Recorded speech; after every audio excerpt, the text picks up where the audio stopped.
So we're going to have like events within each act. I don't know why it defaults to that hideous lime green. That is a crime against God and me, a crime against me. Okay, so in Act 1, we have like individual character intro scenes, right? And I want these scenes, I'll zoom in a little so you can get a better look at this. I want these scenes to be brief and that show us something about the characters. I am going to tell all of the characters why they are here. I am going to tell them like, okay, you are at the coming of age party, and I guess that'll be the first thing. So I'll be like, scenario, introduction, set goals, etc. Right? So welcome to the party. Describe the manor, right? The Von Torrens manor. Describe the house, the wagon cart arriving. Describe guests. The like it's already happening. The party is in mid swing. You are here because of these things. Show me those, right? Each intro scene should also include one of my key NPCs, right?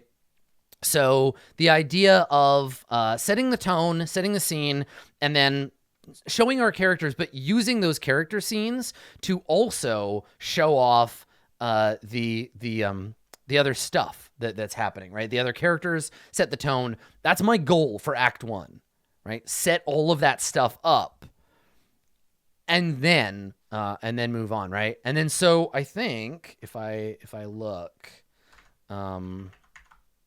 I think if I look at my, like the rising action, give them an opportunity to like pursue, right? So like give them a chance to like pursue their own personal goals. Like you're here because of this, show me a scene that you're in, and then something like a contrivance to like give them an opportunity to explore on their own.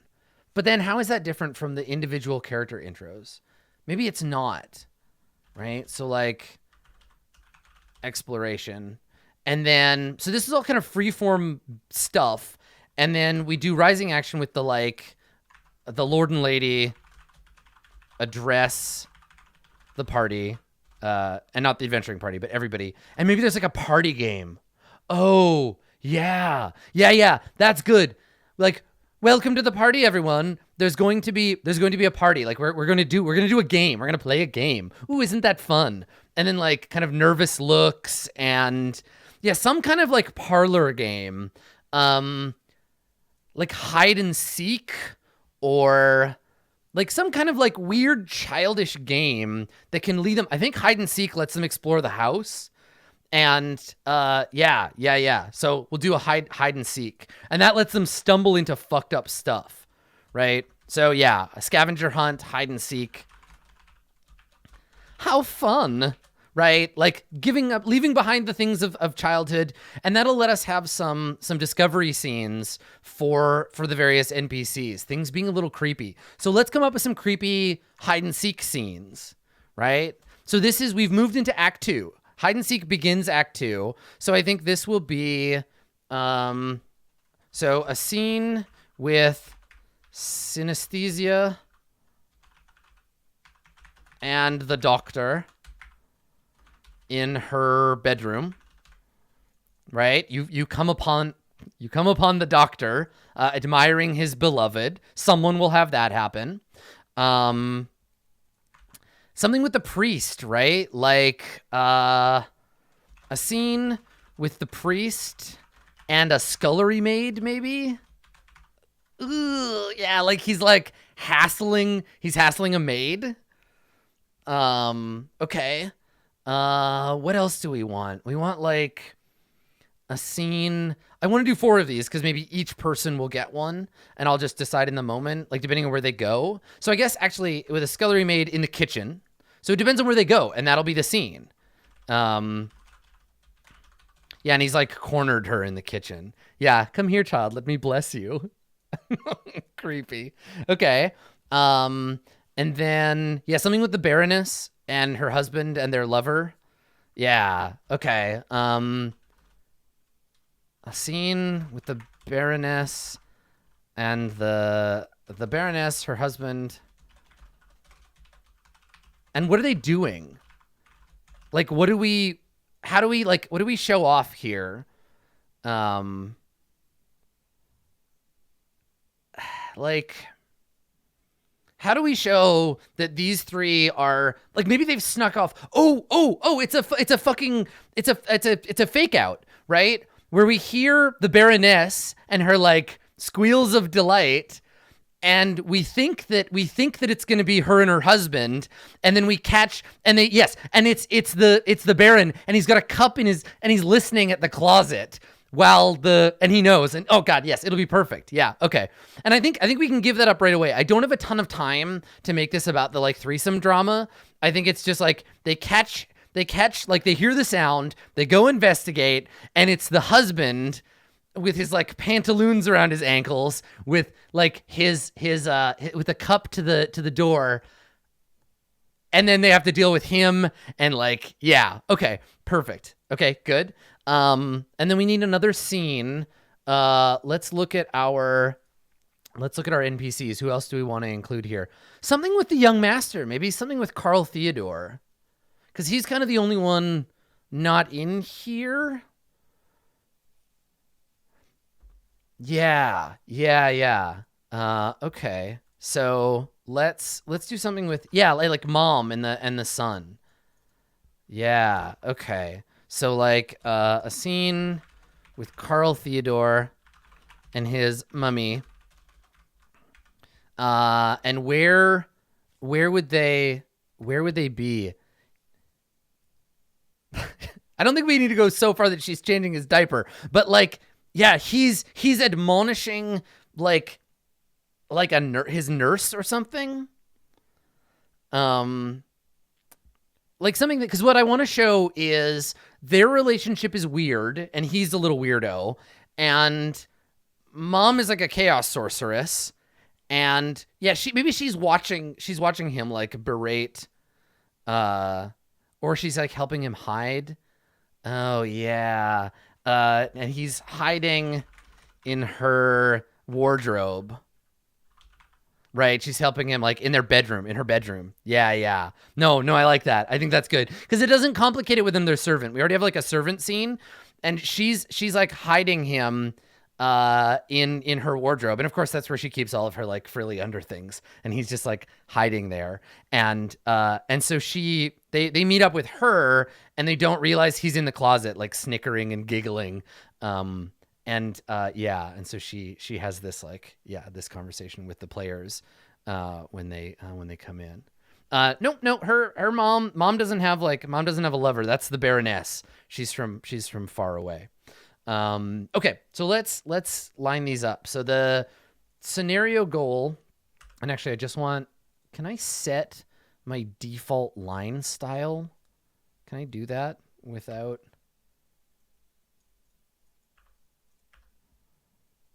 I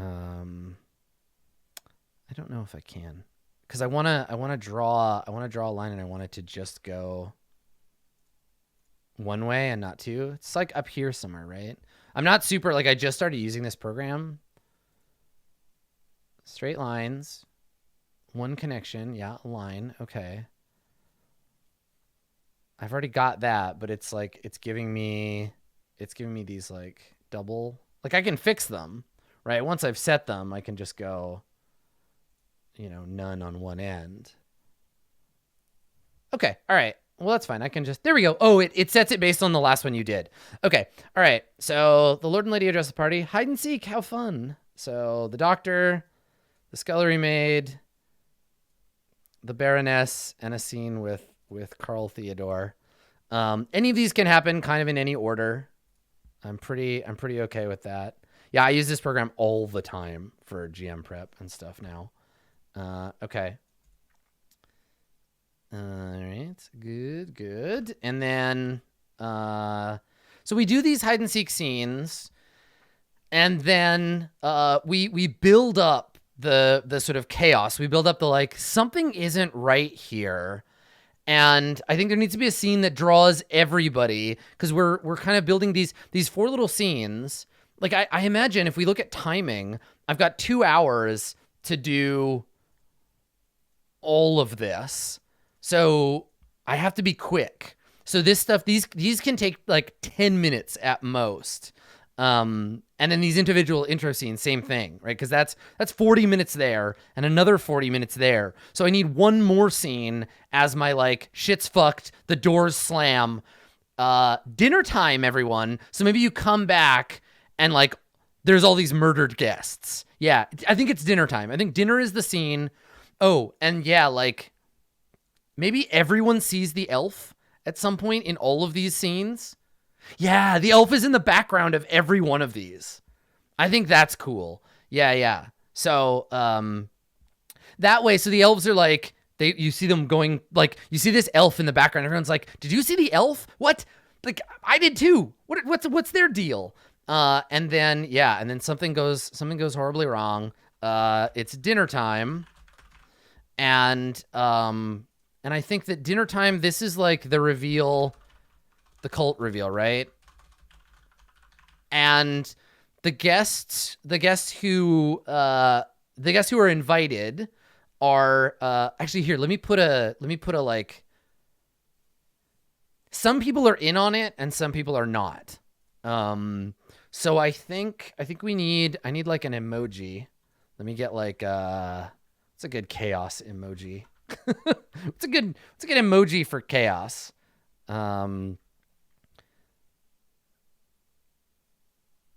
The eggplant. Okay, good. Let's use that eggplant emoji. Perfect. Okay, so eggplant emoji. Let me just copy that. All right. So he's in on it. She's in on it, right? Obviously. The young master knows he's been groomed for chaos sorcery. He's in on it too. Okay. Good. Great. Fantastic. The priest is obviously like secretly a priest of Slaanesh. They are all in on it together. Horst is in on it, right? Horst knows what's up. Synthesia and the doctor obviously aren't. They're not part of the cult. I don't know. I kind of want these 3 not to be like, they have their own fucked up thing going on, but they're a red herring, right? Like, they are debaucherous and they're sexy, but they're not chaos cultists. And I want to reassure that. I want them. They're accidental aids. Yeah. Their lusts fuel the fire, but nobody knows. The mayor is definitely. He's like reluctantly in on it. The ladies in waiting are, I think, like fucking demonettes waiting to be born. Like that's totally fine. Yeah, I think that's good. Okay. Good. And then Linthanmar is here just simply to observe. Okay, good. Yeah, the mayor might be able to help you, right? Like the town guard, you have to call them. Like the mayor can bring soldiers, and then they go to the mayor, and the mayor's like, haha, fuckers. Okay, all right. So what is the the guests that get killed, the victim guests, we don't really see them, right? Like they I just describe how busy the party is, and then I think maybe dinner is like the cult reveal. They're extras. Yeah, dinner is weirdly quiet. Like there's not that many people here. And yeah, they're eating the guests. During hide and seek, the cultists went and like caught a bunch of people and chopped them up and made them into dinner. They baked them into the food. And there was like a big birthday cake, and when the kid cuts into it, like a corpse tumbles out and there's blood all over the table. They're screaming, people get up, the door's shut. This will be our first like combat scene if the players don't try to run, right? They'll have to fight some cultists. They try to flee the house. A chaos spell has sealed the house shut, and now how to get out, right? So that's the rest of the act. Well, it's his birthday cake, right? And the little kid, like, they give him the big knife, and he's the one that cuts into it, and there's blood. Yeah, mommy baked this cake just for you. And yeah, the GM Fiat, that you look out the window, and it's like the swirling of the warp. You can't escape. And they have to find a way to escape the house by, like, breaking the ritual or whatever. You can check out, but you can never leave. And so who will become their ally? Who will become their enemy? Everybody else is trying to like hunt them. And that's part of the thing, is like the reveal is part of the cult's plan, where they're like, haha, we've made these people suffer. Suffering is part of their bargain. They have to, like, expose strangers to their own fucked up stuff. And that is part of their pact with Slaanesh, right? Slaanesh is like, yes, invite everybody, chop up these guests and eat them, and then horrify all the rest of your guests with this thing, then hunt them down, kill them, and eat them. Or make them your slaves or whatever, right? Like, that's the rest of the thing. There's like a hunting horn, and like the kid hunts the family through the house. This is the part where the house gets supernatural, right? So before this, it's creepy. After this, it's haunted, and we start doing the, like, magically doors slamming, rooms full of blood, that kind of shit. So that all comes after the cult reveal, right? That's the pivot. The pivot is chaos and action during Act 3, flee the house, and then the Act 4 finale, right? So the idea here is that we take the pivot on Act 2 at the reveal, and what I'm thinking is the break is as soon as we reveal, like, the truth of the party, right? As soon as that becomes revealed, I'd like to hit that at the end of Hour 2, start Hour 3 with the fight to get out, kill some Chaos cultists, escape the party, and then flee. And then flee as best you can. So I guess all these scenes will flow back into time for dinner. And we have dinner conversation, right? And I guess that's two things. So dinner conversation, and then the cake, right? We cut the cake. And that's the big reveal here. So cut the cake, cult reveal, blood and terror. Okay, and then this is like the fight that begins Act 3, and we move in. So Act 4, I guess, like, this I'm pretty open on having, like, some miscellaneous scenes. So, like, a confrontation with Horst, right? So that's a thing. A confrontation with Horst could happen. Something with, like, the doctor, right? Help from the doctor. Or, like, convince the doctor to help, right? He's just a raving lunatic up to this point. But so, like, maybe I want him around. I want him to, like, try to offer help and then get killed. Handmaidens.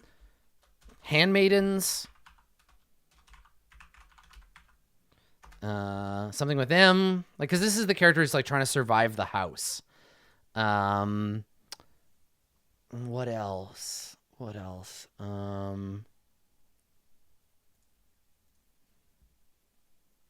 The kid and his dogs. So the cultist plan is to terrify and traumatize the characters until either they die or join their cult. Yeah, like a fake ally, right?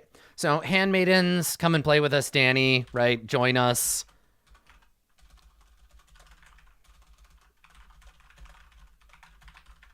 Right, that's their thing. Yeah, the kid and his pack of dogs. So like Carl, Theodore, and his hounds as an option. And I'll kind of pick these as I need them. But let's see. What was the other one we were gonna do? We were gonna do the like a fake ally. The mayor. Right? Okay. Yes, the doctor is groundskeeper Willie from the Simpsons Shining parody. Exactly. And then maybe, yeah, like the elf can be in the background of any of these scenes, but like I'll give them the option. I won't introduce it, but like a conversation with the elf, who just says like a bunch of really mysterious shit and probably won't be of any help. Okay, good, nice. So these are all scenes that'll help me fill the third act, and these can happen in any order. So these all kind of fall under like the third act. They might be fights, they might be something else. We reveal in this moment that and then like, so we have a scene. I want to do like a follow-up scene with the Baroness and her husband. Because like the knight can actually fight. He might be of use. They might be a real ally. So let's code these. I'm going to code these. I need to make sure I have a few more. So like I'll code these in terms of like yellow, green, or blue, or red, in terms of like whether they're dangerous or like combat scenes, conflict scenes, potentially one or the other, or like a potential ally. Okay, what else? Do I need any other... What other stuff could we do? We got the mayor, we got this stuff, we got these guys. Something with the priest, maybe, but we know he's a bad guy, right? Like, so at this point, and I'll set... Here, let me set a commentary bubble here. So at this point, the lady and lord and the priest are revealed to be cultists, right? This is what we learn of them, and anyone who serves them is also like a cultist, and that happens like right here, kind of here. Can I draw? Do these have connectors? No. Okay, that's fine. So this is my little like commentary thing. So we know this is the case by here, and then all of this falls in. So like, I think a confrontation with the priest, right? So like a conversion attempt by Father Otto, or maybe you'll just smash Father Otto's face in with a vase. Like the players can get to decide how these go. Okay, that's lots. I mean, I'll get to do 3 of these or 4 of these maybe, right? So let me make a box. Can I draw a box around these? Can I make this transparent or put it to the back layer? Yeah, fucking sweet. Okay. All right, so everything in here, let's move it down. And then this goes into this box of like interconnected things. So Horst, I think, is a confrontation. This is a fight. A conversation with the elf could go either way. The mayor, not necessarily like a fight, but that's fine. Help from the doctor could go either way. I need to do some of these as green. Okay, so the doctor is green. The doctor is a potential ally. I don't know why I have Carl Theodore here twice. Did I have another sequence for them? Okay. Let's clear this, and I can group all these as one object. But now can I edit them? Yes, I can. Okay. All right. Okay, so the handmaidens, this feels like it could go either way. Carl Theodore is definitely you are being hunted by a child. A scene with the Baroness, I think they could be allies. And then a conversion attempt by Father Otto pretty much is only going to go bad. I think that's reasonable for that. Okay, all right. So then this is sort of the majority of Act 3 and 4. I suppose if they want to find a way out, like, what are some potential... I'm going to leave the solutions up to them, but like chaos magic has sealed the house, and the players can find a way out by breaking that magic. I don't need a presupposed solution here. I think we can just let them come up with some cool idea and then just say yes, right? Like if they come up with something that sounds like reasonably like good, I think I can let them, I can let that happen. Find a secret tunnel, whatever, escape. And then And then I think, let me zoom back out here. Do I have this on auto resize? Oh, for fuck's sake. Get out of here, you little arrow. Why? I don't, there we go. Okay. All right. So I think I want this to be like a drag. I want this to be like a drag me to hell ending. I want this to be like a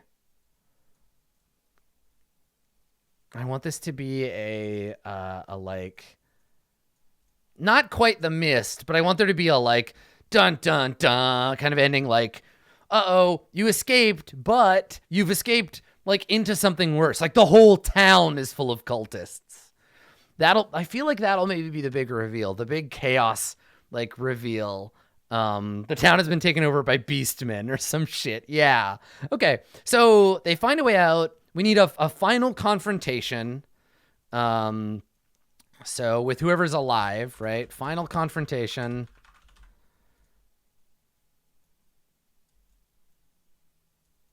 With whatever, and like this is obviously so much more prescriptive than the way I normally GM. Like I would never do this for a full campaign. This is just like it's not railroady, but it's the lines all end up in the same place. So, oh yeah, I can just move this pointy bit, can't I?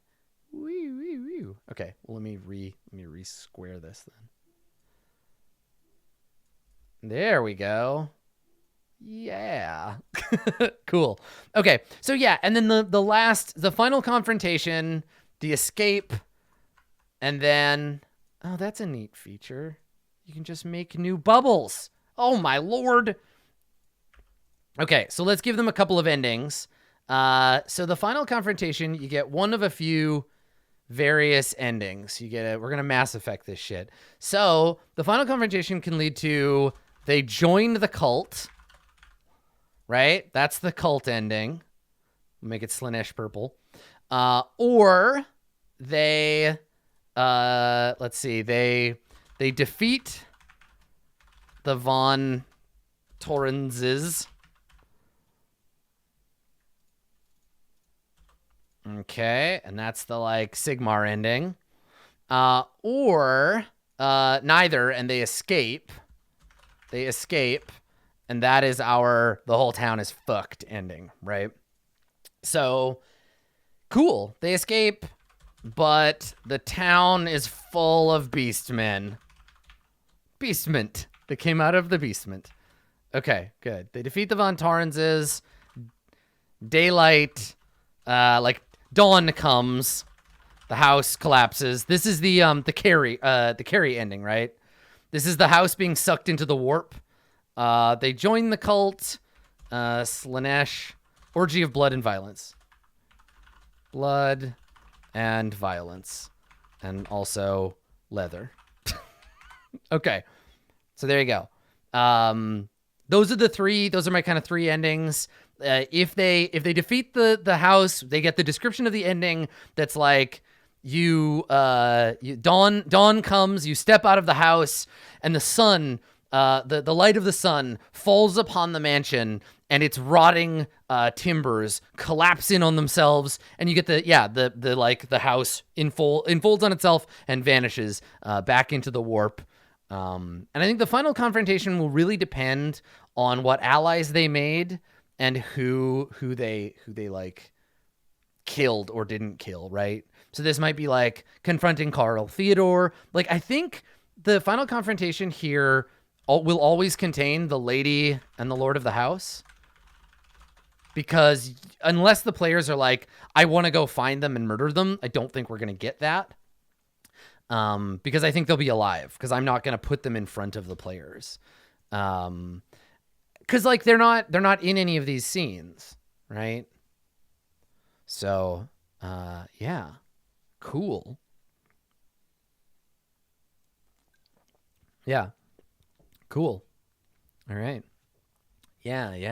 And I like that. I like that about the mayor. Like the mayor, Klaus Helmut, he is a beast-like man, right? Where we like kind of play it up that he's this like kind of grunting, scratching, like hairy guy.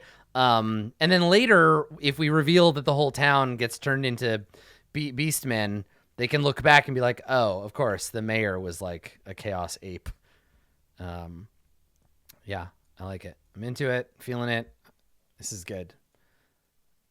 Cool. Okay. Nice. And there's our people. Okay. Yeah, he's like a boar of a man. Okay, final confrontation with the lady and lord of the house.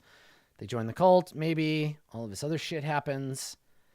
It's dinner conversation. Okay, all right. So that's good. That's good and cool. Cool and good. I think for the flow, I'm ready, and I can basically skip as I need. I can skip some of this stuff to get me to the cult reveal.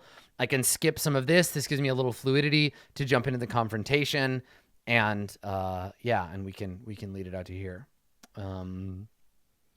Let's real quick. Let's talk about locales. So locations in the house, places where we might meet these people. So what kind of things are in a manor house, right? The kitchen, the master bedroom, the ladies, what's her name? The ladies' synesthesias chambers, the garden, yeah. The feasting hall, right? The feasting hall, the library, the sex dungeon, yeah, right. Like, yeah, like the there's like a music room or like the sitting room, right, where they would listen to musicians. The kennels, the servants' quarters. These aren't places they'll have to go, but it's nice to like think about this. Yeah, the cellar, the family shrine, right? Or like the family crypt, the guest wing, right, where everybody is staying. Okay, yeah, I think that's lots. I definitely don't need a ton more than that. I don't want to overcomplicate it. Yeah. Like the atrium, the armory, the observatory, like those. Yeah. Like, okay. This is good too. A balcony overlooking the town. The overlook, right? Yep. Okay. And the cellar / ancient elven burial ground, right? Excuse me. And this should be the family chapel. We've all been wed here. Yeah, goddamn. Don't build your fucking mansion on an ancient elven burial ground.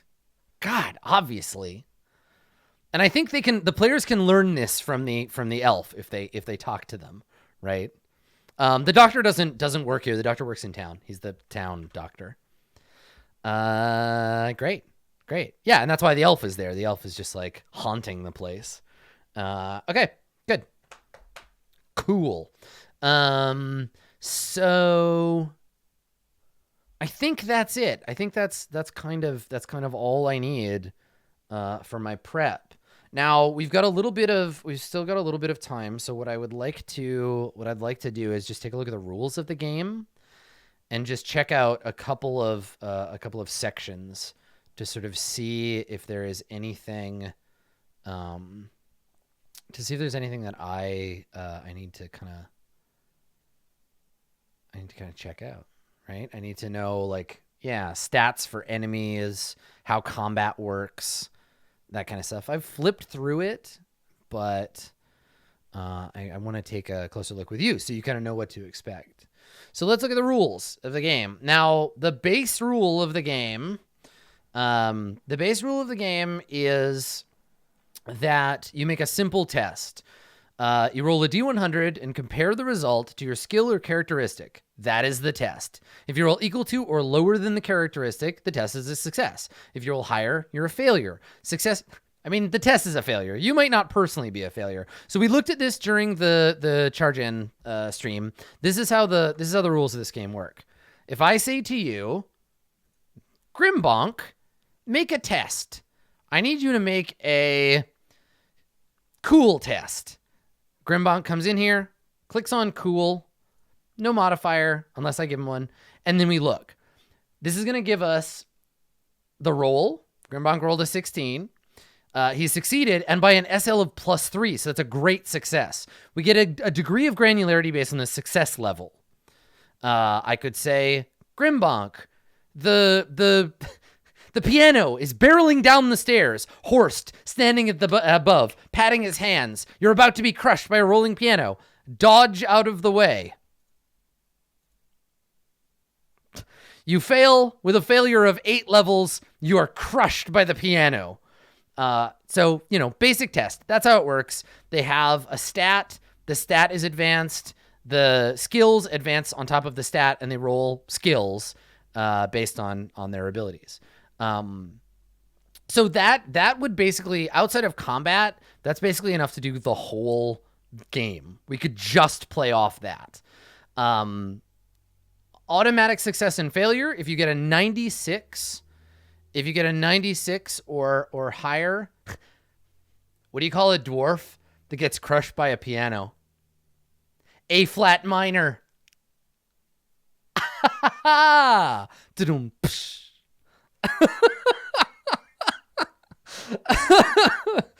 Oh, boy. Ah, boy. So anyway, if you roll a 1 to 5, it's always a success. If you roll a 96 to 100, it's always a fail. There's a 5% chance to auto-succeed at everything. There's a nice flow chart here for this game is so well put together. Like, there's so many good little helpers. Let me get out of your way and you can actually see some of this stuff. So, par exemple, an event or action with uncertain outcome takes place. Is the success or failure going to be particularly important, exciting, or dramatic? No. Does the decision need to be made randomly? No. GM just decides, right? That's easy. You just follow that list. 96 to 100 is always a fail. That's how it works. Is it going to be important, exciting, or dramatic? Yes. Do you need to find out how well it succeeds or fails? No. Make a simple test. You're done. Success or failure. Yes. If it is you need to know how much you succeed or fail. Make a dramatic test. So what's a dramatic test? Well, this is where SL comes into play. So if you want to, and I'll probably never use anything but dramatic tests because I think this is a great base. This is a great base mechanic for the game. SL tells us whether we have succeeded or failed and by how much. So an SL of -8 is a remarkable, fucked up, terrible failure. And an SL of 8+ is an astounding success. So I will probably just use 99% of what we do in this game is likely just going to be dramatic tests. I'll be asking for tests and people will make them and that'll be that. So how do we do, I can adjust based on difficulty, right? I can give them between -10 and -30 or +20 and +60 for these. So that's an option. Yeah, here you want to see a little. It's hard because I want to fit one page on the screen for me, so I don't have to keep scrolling like that. But so some other options are extended tests, right? They're handled in the same way, but SL gets added together till you reach a point. So everybody is trying to push open a door or whatever. You get to add your SL together. And that's good. So that's kind of cool. You contribute SL. So if I'm you need an SL 40, go. And you need to do it in 3 rounds.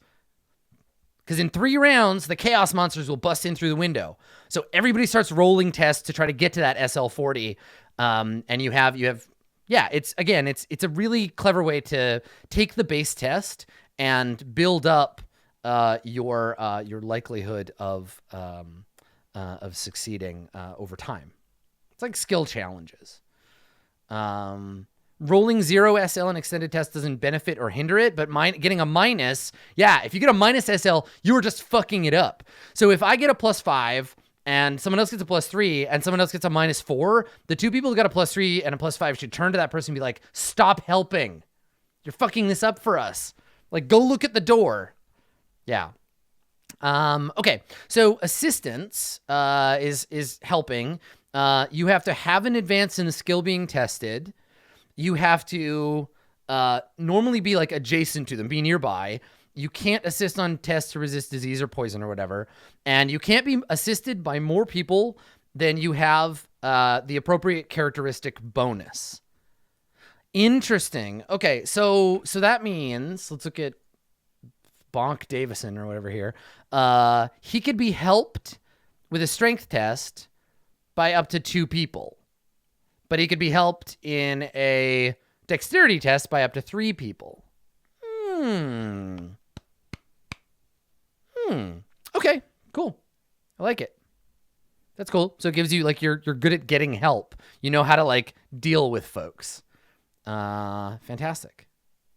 All right. So that's the base mechanic. How do we do versus tests? How do we do, like, opposed tests here? Extended... Opposed. Here we go. Oh, the person with the highest SL wins. So you both test, and whoever gets the best SL, that's the person that wins. And they can contest with 2 different skills, or they can contest with the same. And I can make it harder or easier for different people. Okay. Yeah. Okay, yeah, like degree of success. Exactly, it's the same mechanic. Cool. Let's see how combat works. I think if it's a tie, you just roll it again. Let me see. Post test, blah, blah, blah, blah. Yeah, the game doesn't say what to do if there's a tie. In the unlikely event there's a tie, there it is. The GM says there's a stalemate, or you reroll till there's a clear winner. I like stalemates. I like being like, try something else. Yeah. Okay. All right. So that's help. We looked at that. How does combat work? So, rolling for initiative. Do we roll? I think it's just you just started. Okay. So a round is a few seconds. That's what you do. A turn is everybody getting to take a round. And then initiative order is the order in which you go based on your initiative characteristic. Oh, so you don't have to roll. Cool. Okay, great. So determine surprise. This is all like bog standard stuff. Determine surprise. The round begins. Characters take turns in order, doing a move and an action. Then the round ends, and you go back and you just do it again. Okay, all right. So that's pretty good. You take your turn. On your turn, you can move your movement. If you are not already fighting someone, you can charge into combat, which gives you advantage. We got to figure out what advantage does. So if you charge, you gain +1 advantage. On your turn, you get an action, and your action can be swing a sword, jump from rooftop to rooftop, do a thing. You get to do one thing and one move. Make sense? Okay. Cool. That's great. During combat, all difficulty is assumed to be challenging. So just taking swings at each other is challenging. As your action, choose a skill to use defensively, and you get +20 to defensive tests. So yeah, you can like go on the defensive as an option. Okay, cool. None of this seems like super new. For melee attacks, you must be adjacent to your target with a weapon ready. So you get engaged with them. So melee, we roll to hit. Sorry, I'm kind of blocking it. So in melee combat, you make an opposed test with your opponent. You both test your melee skill. Oh, so like parrying is by default. Whoever scores the highest SL wins. If you win the test, you hit your opponent and get 1 advantage. If you lose the test, your opponent gets an advantage and your turn is finished. For ranged, same thing. You fire, you just make the test, and you hit, and get an advantage. Okay, all right. It's possible to score an impressive hit called a crit, or a mistake called a fumble. We'll see that section in a minute. You determine where you hit, which the game does automatically for us, and then you determine damage. Damage is based on the weapon damage plus your SL. Usually your strength bonus. Sometimes it's a fixed number for ranged attacks. Apply damage and the hit location. Subtract your opponent's toughness bonus and any armor from the hit. And whatever is left, you apply as a wound. Okay, damage minus toughness bonus plus armor. You can oppose a melee attack with more than just your melee skill. The most obvious choice is dodge. But intimidate, charm, or leadership might work too. If your GM thinks it's appropriate and you're happy missing out on the opportunity to score a critical hit against your opponent, why not give it a go? Right, because if you attack someone and they crit you on the defense... Interesting. Okay, so they tangle. SL determines damage rather than getting a result from the outcome table.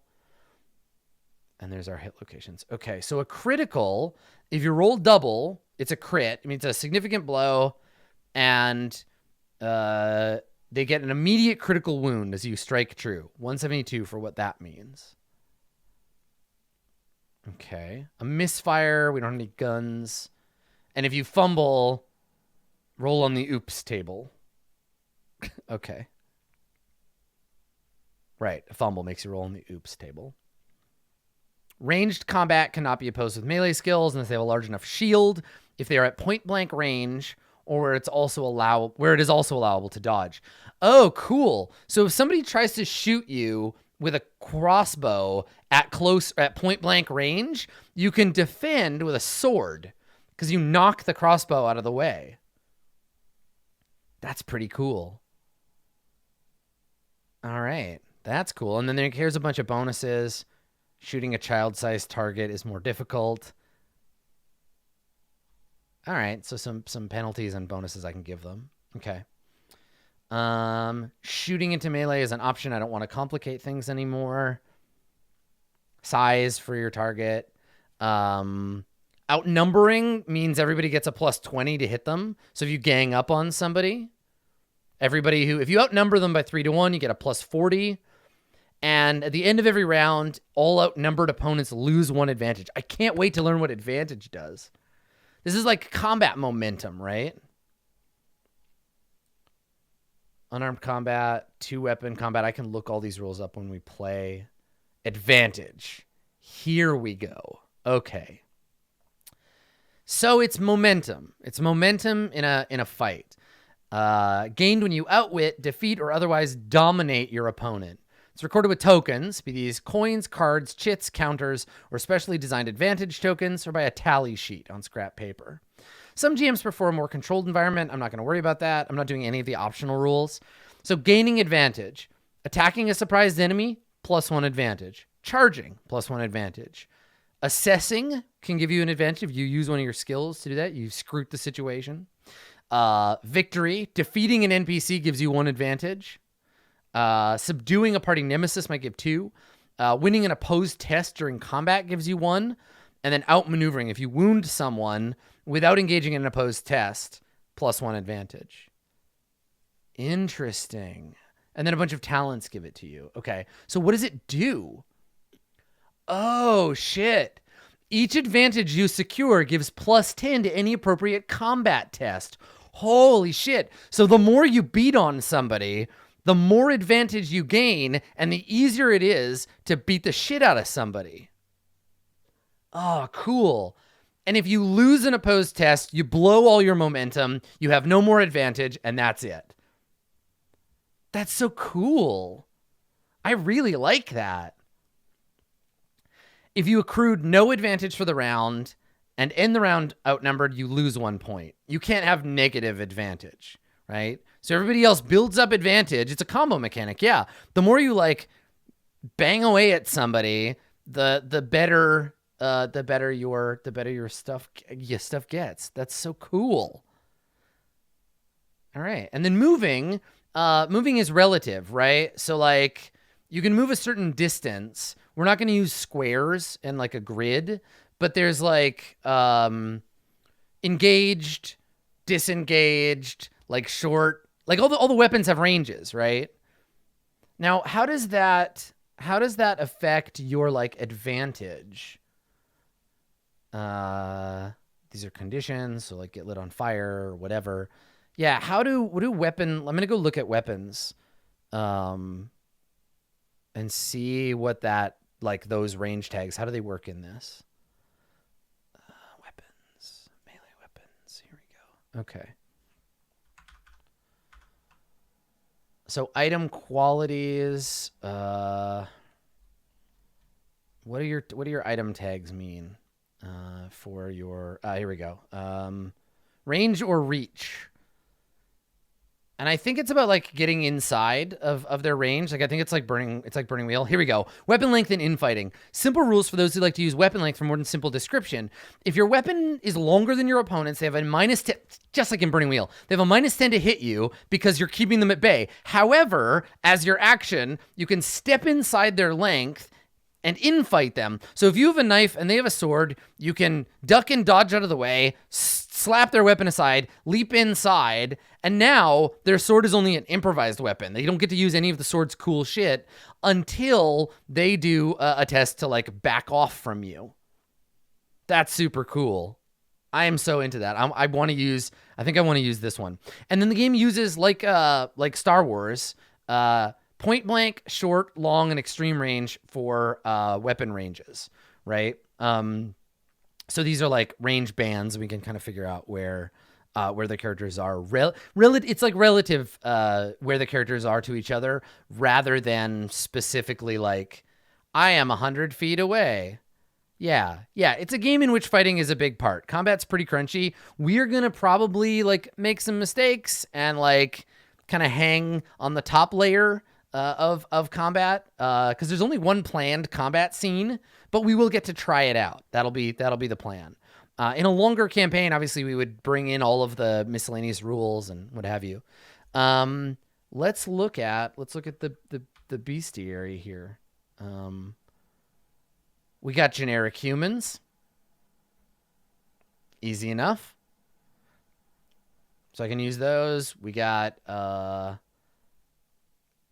right, a human brigand if I needed some more like aggressive stuff. Do we have dogs? There's the dogs. So there's the young boy's dogs. And then I guess just generic humans for the cultists, right? Dragons, fen beasts, femur, griffins. Like I don't really need any of this complicated shit. Trolls, orcs. But in a future game, so many options. Zombos, crypt ghouls, tomb banshees, beastmen. Yeah. That's the thing. If you're gonna give me a Warhammer book, don't give me like just a couple of monsters. Give me tons. Oh, here we go. We got like cultists if I wanted to make the lady of the house a cultist. We got mutant options. Okay, good. I got some options to pull in and see what happens. Let's see how injury works.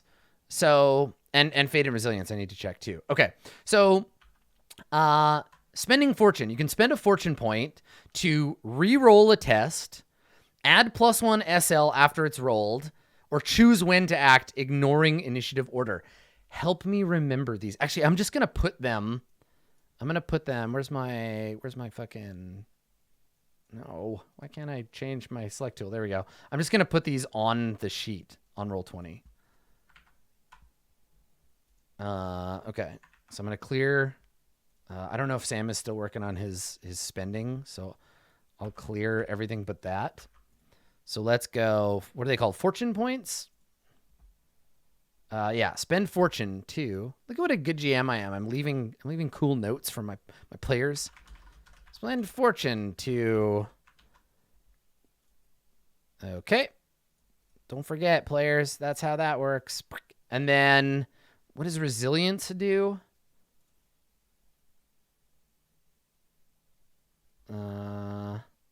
Resolve. Here we go. Spend resolve.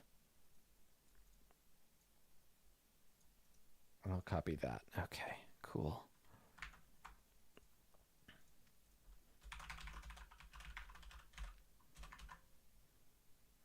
Immune to psychology. Take that, Freud.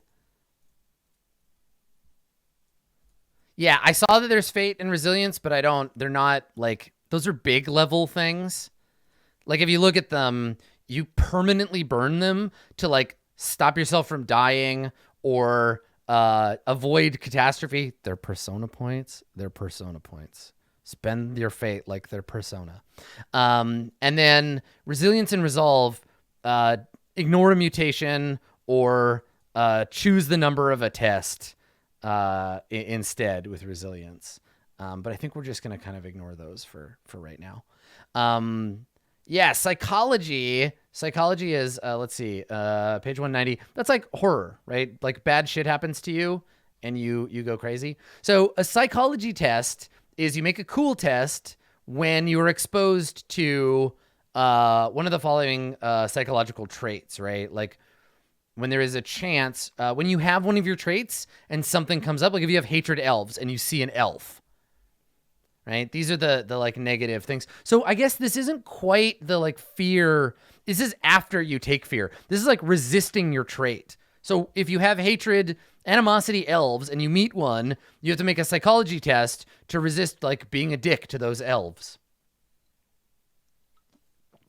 This is Pendragon. This is the stuff from Pendragon, right? So this is chastity. This is valor. It's those. It's the emotional traits from that. It's grief and it's greed from Burning Wheel. Okay. All right, that makes sense. So what then? How do we get like a fear or like what is that? Because that's gonna come up, right? That like test to see what happens when like terrible things like what's the sanity point resisting here? No, but that's fear if you have it already. Yeah. Okay, well, we'll get to that. So wounds are lost by sustaining damage. Each time you suffer a point of damage, you lose 1 wound. If you suffer 8 damage, you lose 8 wounds. If you're hit in the arm, your bonus is 3. Yeah, we know that math. Okay, if you lose all your wounds, you're prone, and you cannot lose the prone condition until you recover a wound. Worse, if you're not healed in a number of rounds equal to your toughness, you pass out, gaining unconscious. If you take enough damage to be taken a negative wounds, you suffer a critical wound. If you suffer fewer negative wounds than your toughness bonus, subtract 20 from the critical table. Okay, all right, so that's not so bad. You take a hit. If it's a really bad hit, you take a critical. This is a lot like earlier versions of this system. A critical wound is suffered when something really wants to hurt you. It'll impact your ability to function, and there's a table. Here it is: head, arm, body, leg, etc. So I won't read all of these now because they'll be fun to see if they pop up. Okay, healing. You can heal with a average endurance test on your own without somebody to help you. Someone with a heal skill can tend to you if you want to heal more wounds.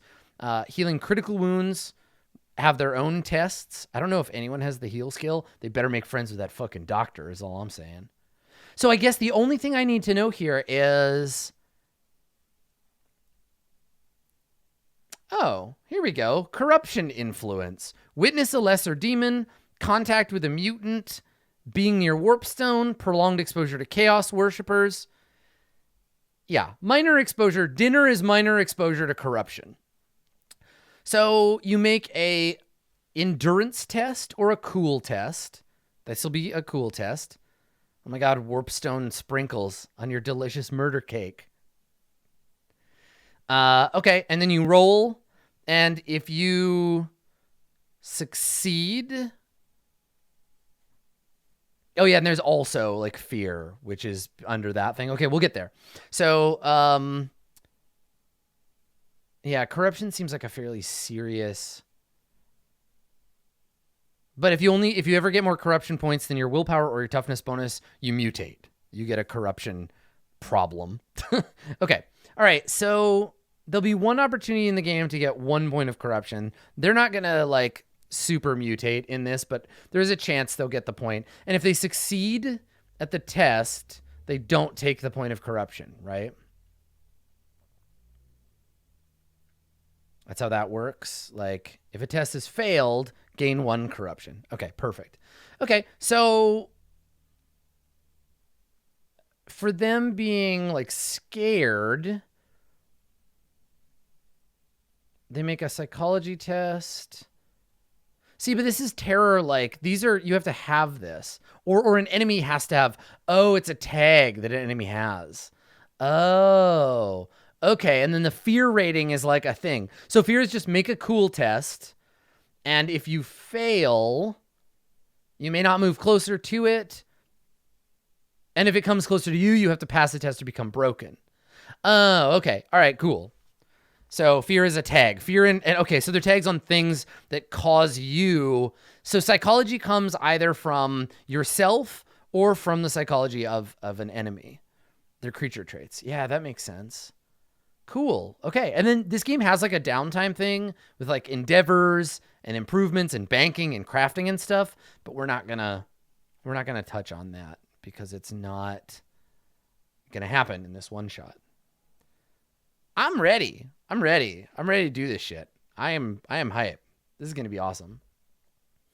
So this has all been prep for and character creation for and rules for Warhammer Fantasy Roleplay, which is going to be taking place tomorrow, Monday, the 24th of September, at 3 p.m. Pacific time.